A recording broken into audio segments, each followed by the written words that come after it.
The authorities in Mexico are taking emergency measures to tackle an outbreak of a new kind of swine flu. It's suspected of killing some 60 people and infecting hundreds more. Public buildings have been closed in Mexico City, as have the capital's schools and universities, affecting more than 6 million students. From there, our correspondent Steve Gibbs reports. Across Mexico City, pharmacies report that face masks designed to prevent infection have sold out. Every student in the capital's been given a day off and told to avoid contact with others. Even handshakes are being seen as risky.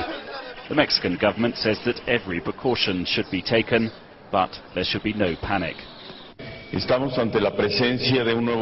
facing a new influenza virus, but it is a controllable epidemic. The Ministry of Health recommends that people avoid crowded places or events where it is not strictly necessary to attend. The World Health Organization is warning that there remains a risk of a global pandemic. WHO is highly concerned by what is happening in Mexico and the United States.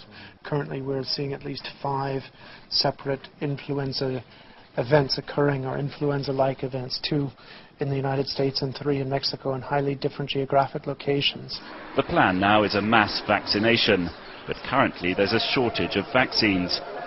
Across the border in the United States, scientists are working to see if there's a direct link between cases of swine flu there and the Mexican epidemic. In terms of the issue of containment, there are things that we see that suggest containment is not very likely, in that we are seeing cases in Texas and we're seeing cases in San Diego without any connection between them, which makes us think that there's been transmission from person to person.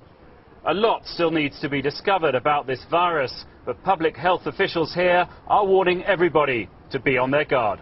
Stephen Gibbs, BBC News, Mexico City. And Steve told me that the Mexican authorities are taking the situation there very seriously. Oh, they certainly are, and they have to get the balance right between making people really aware of the seriousness of this problem and not causing panic. They really did give a pretty strong press conference this morning, the health minister there, telling people that apart from the fact that all schools and all universities here in Mexico City are going to be closed until further notice, that people should totally avoid any public spaces if they can possibly manage that. They shouldn't touch people, they shouldn't shake people's hands, etc. So they really are trying to contain this virus before it spreads to a situation that they fear could get out of control. And are there signs that people in Mexico are heeding this advice and taking it seriously?